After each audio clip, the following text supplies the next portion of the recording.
Hi everyone. We're just waiting for our guest tonight.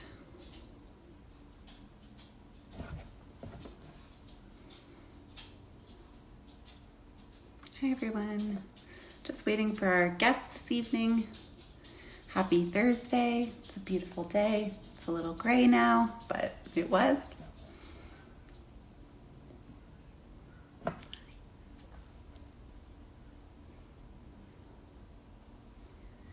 Just waiting for our guest to join our live.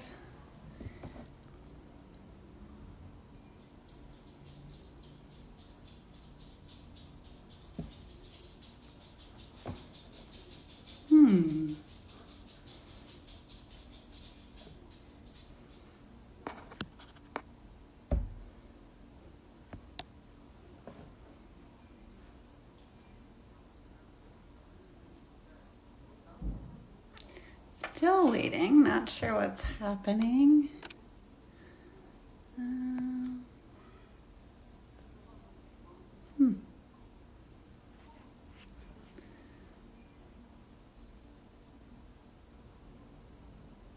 Maybe we'll give him another minute.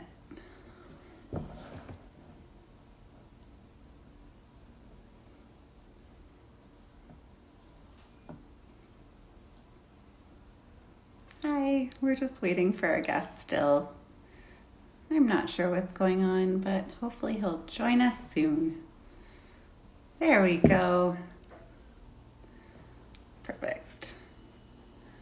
Just joining our guest now.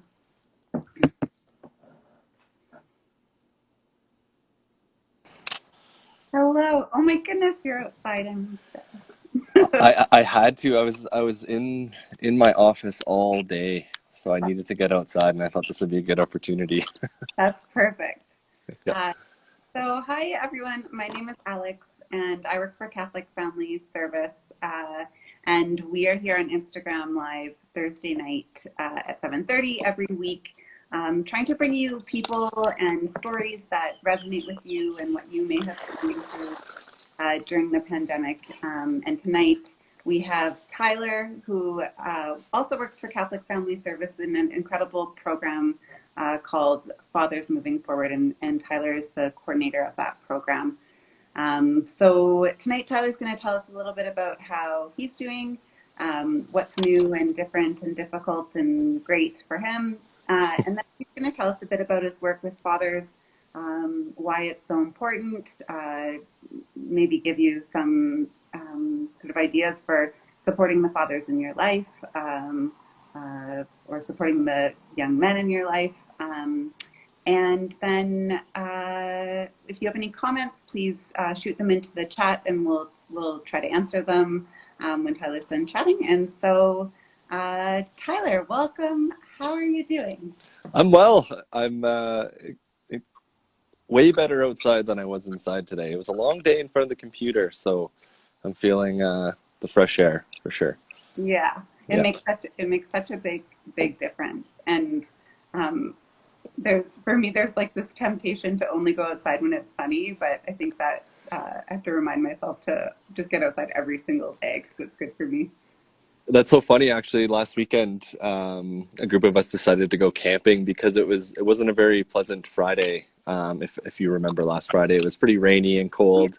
Yeah. And we all felt the urge to get outside anyway. And we figured, hey, like if the weather's this poor, then we have a good chance of getting a spot. But everyone had the same idea. No way. There were so many people out there, No way. which is encouraging. People want to get outside, and Yeah, I think we're all feeling the effects of being cooped up for sure. absolutely. Yeah. So you talked about being in meetings all day. hmm How has your life changed since the pandemic? Like, what's different for you right Oh now? goodness, I think just having to adapt to technology. I'm not I'm not the biggest fan. Like I definitely use it. I'm not scared of technology, but my preference is to work with people and interact with people face to face. Yeah. There's a huge advantage of seeing, someone in person, their body and their body language. So I definitely that's an advantage for me. So That's one thing, and then having to create videos and that type of stuff for clients has been a challenge, but one that's also pretty fun too. Yeah, yeah. Hmm.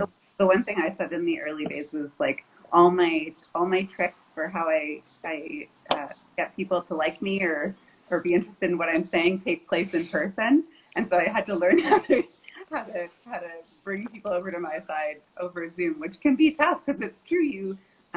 We rely so much on our bodies and our energy to connect with other people.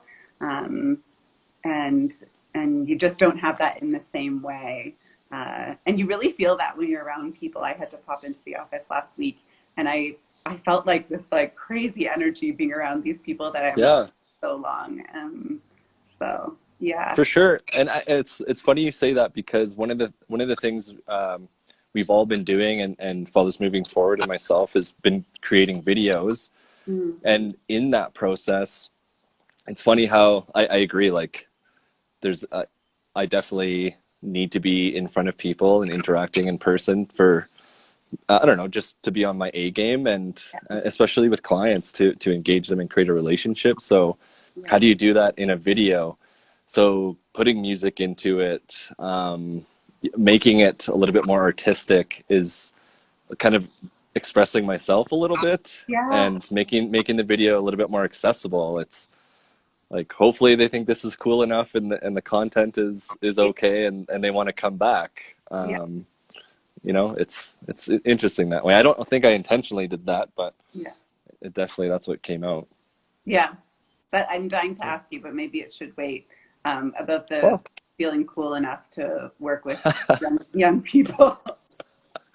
there I don't think that's possible. I think I'm so cool sometimes, and I don't think that's what some clients would think of me. That's for sure.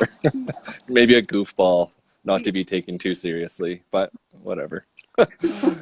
So maybe it's a good time to ask you about the work that you do. And I think that the question that came to mind when I thought about talking to you, that I think is important to address is why is it so important to have um, to sort of target working with fathers and young fathers?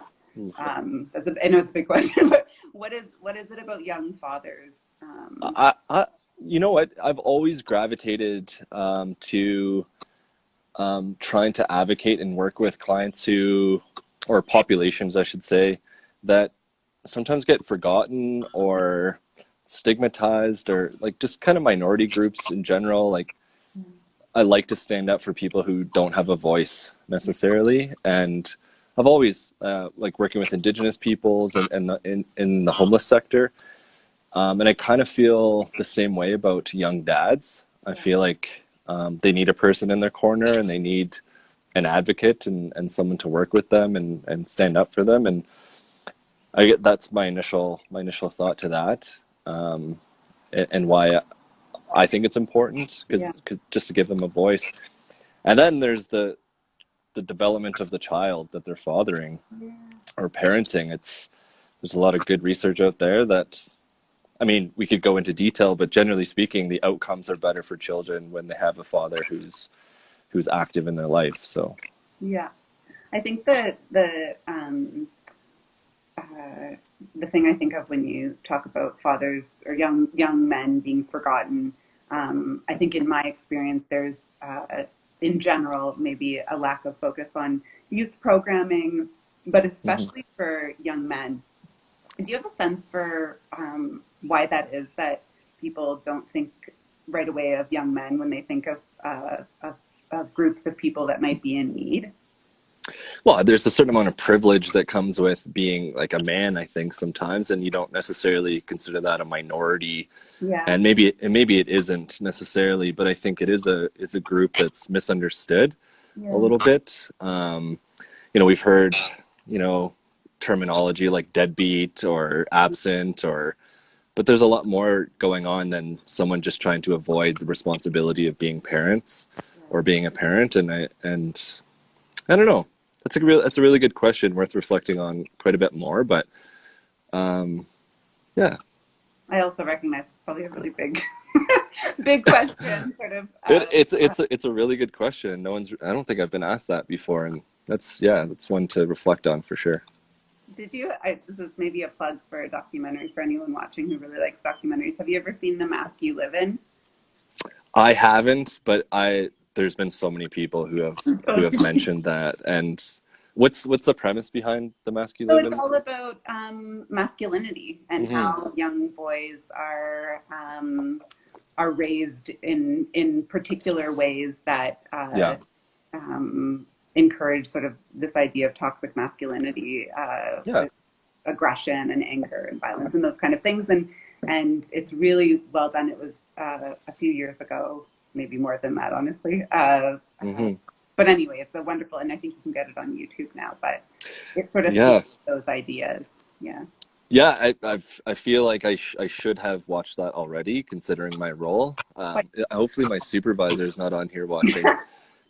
Um, but you know, that's a really good premise, and something we see every day working with young dads in the program is this intergenerational component. And Yeah. one of the things we go through in the Being a Dad group is really looking at their father history Oh, yeah. and what that looks like, whether they had an engaged father, an abusive father, no father. So the range of parenting and intergenerational components throughout the participants is very interesting. And when that comes out in a group is particularly powerful and nice to experience for other participants, but myself as a facilitator as well. And that sort of that idea of helping people put their own experience in the context of their history and Yeah, understand that where they came from and why they are the way they are. Is that sort of the purpose of bringing that out for the totally. And right? it's to unpack it a little bit as well. So you could have maybe your experience isn't totally, positive. But the good thing about unpacking that in a group format, or even with individual fathers, is you can take some things and you could leave some things, and you can add your own twist to it as well. So there's that opportunity to, you're not, you don't have to follow the same path as your own parents. I mean, I certainly don't. I had a fairly positive experience with my parents, and I'm definitely on my own path, and have learned what to do and not to do, and we have conversations about that all the time. But yeah, Yeah, I love that. I love that idea because quite often it can feel, and not just for fathers, but for people when we're struggling, it can feel like we're um, I'm not, I was going to say victim of our circumstances, but it's not sort of the right term. It's kind of like we're stuck with who we are and what we've experienced is sort of informs who we are today, and there isn't anything we can do about it. And but it sounds like deepening that awareness can start to give people those sort of moments of like, oh, um, as you said, I can choose what serves me and what doesn't, or what I love and what I don't, or what I want and what I don't. yeah, it actually reminds me. A participant once said that a turning point for him is it had nothing to do with our group. It was sort of his own experience and for change. But he basically said like it was like an aha moment where I realized that I deserved normalcy. Like I didn't want anything special, but Yeah. I didn't think that was possible. I thought I was destined for a life of chaos and stress, Yeah. and made the decision to, create new relationships and people more akin with this new perspective that he was having. So it was, yeah, that was interesting to hear that. Yeah. When you talk about, I've heard you talk a bit about your work before, and I find it so fascinating. And another thing I think I don't think of often, or doesn't typically come to mind when you think of men connecting, is men going to do group work together and sort of those formal groups. And how do you how do you sort of overcome, is there awkwardness around sort of getting a group of young guys together, or is it once you get them in the door, they want to connect? What do you find? That's that's the thing is once it's getting them into the building and into the circle or whatever the format looks like. That's the hard part. I don't think there's too much awkwardness per se. but the challenge definitely lies in getting them there and advocating for the process of a group, and Yeah. that's the biggest challenge. But then once they're there, it's magic. One of the cool things is you can kind of sit back and let the interaction happen, and there's a lot of support. Even if it, like, we've generally had smaller groups because it's a newer program. It's still, if there's two or three dads in a group, it's very magical to see the interaction, because we also work with a pretty significant age range. Sometimes we work with some really young dads who can be 15, 16. Yeah. And we had a dad in the group. We actually, the last group we had a 16-year-old and a 26-year-old. Oh, So okay. that 10-year difference is significant. Yeah. And there was this really cool moment where one of the dads wasn't feeling, super great in the group and didn't feel like engaging, and the older one really stepped up and legitimately pulled his chair towards him, and then they delved into some group work. So Yeah. it's good that way. Yeah. Yeah. It sounds incredible. I wonder if you can speak to maybe some of the things that you notice that for anyone watching who has a young man in their life, but what are some of the things that you notice come up for young men that they struggle with? Um, the first thing I think of is anxiety, but I know, and I think you Hmm. did a video on that, but there's probably other things. Are there sort of things that come up more often than not when we're talking about young men, young fathers? Sorry. The challenges of being outside is that I need to. there's a sheltie trying to herd me at the moment. Um, that's a good question. Um, Actually, that dog kind of distracted me. Can you repeat that for me? Yeah, the sort of issues that Yeah, yeah. you see most often, Right. what things Yeah. that young men struggle with, and maybe why you think that's the case. Um, the first thing that comes to mind, like, anxiety is definitely at the forefront in Yeah, terms of some of the individual challenges they have, but in terms of being a father, it, I feel like a lot of it, and I don't know if they would say in these terms, but one of the things they struggle with is identity, and what it is to be a father, and the meaning behind that, and what that means for them. So one of the first thing that inevitably pops up when I first meet a young dad is that they want to provide. So yeah, there's this schema in their brains that, oh, I'm a dad, I'm a man, and I need to provide for my family, which are that's sincere, and yeah, I appreciate that. But there's a nurturing component that needs to happen as well, and that's another way to provide. And so I think a lot of the young dads are discovering who they are as people. yeah. And so a lot of work goes into not just their identity as a dad or a father, but as a person. So I think that's a huge component and something we see a lot and talk about a lot.